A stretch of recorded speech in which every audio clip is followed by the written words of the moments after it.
সূরা আন-নিসার 123 নম্বর আয়াতে আল্লাহ তাআলা যখন নাজিল করলেন, তো হে মুসলিমগণ, তোমাদের তামান্না, তোমাদের শুধু আকাঙ্ক্ষা থাকলেই হবে না, অথবা আহলে কিতাবের যারা অনুসারী ছিল তাদের শুধু তামান্না আকাঙ্ক্ষা থাকলেই হবে না যে আমি পার হয়ে যাব, আখিরাতে জান্নাতে চলে যাব। আমল লাগবে এবং গুনাহ থেকে দূরে থাকতে হবে। মাই ইয়ামাল সুআন ইউজা বিহি, কেউ যদি গুনার মধ্যে লিপ্ত থাকে তাহলে সেটা শাস্তি তাকে পেতে হবে। ওয়ালা ইয়াজিদ লাহু মিন দুনিল্লাহি ওয়ালিয়্যান ওয়ালা নাসীরা, আল্লাহ তাআলা তাকে গুনার শাস্তি দিতে গেলে তাকে রক্ষা করার জন্য, বাঁচানোর জন্য, সুপারিশ করার জন্য, আশ্রয় দেওয়ার জন্য কোনো ঠিকানা পাওয়া যাবে না, কোনো সাহায্যকারী পাওয়া যাবে না, কোনো মুরব্বী অভিভাবক তাকে আল্লাহর পক্ষ থেকে আটকাতে পারবে না।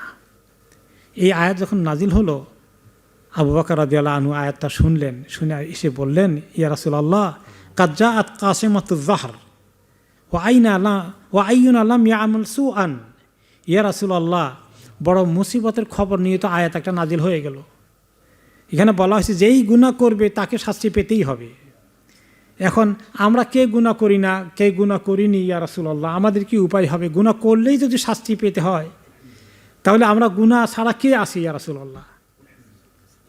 ফাকাল ইয়া আবু বকর আলাস্তা তামসিব আলাস্তা তাহজান আলাস্তা তুসিবুকাল আল্লাহওয়া ফাযালিকা মিম্মা তুজজাউনা বিহি।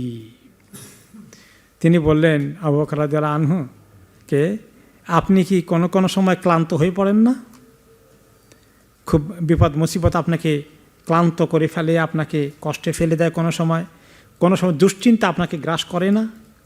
কোনো সময় আপনার উপরে অনেক বড় মুসিবত নাজিল হয় না, দুঃখ কষ্ট ইত্যাদি আসে না?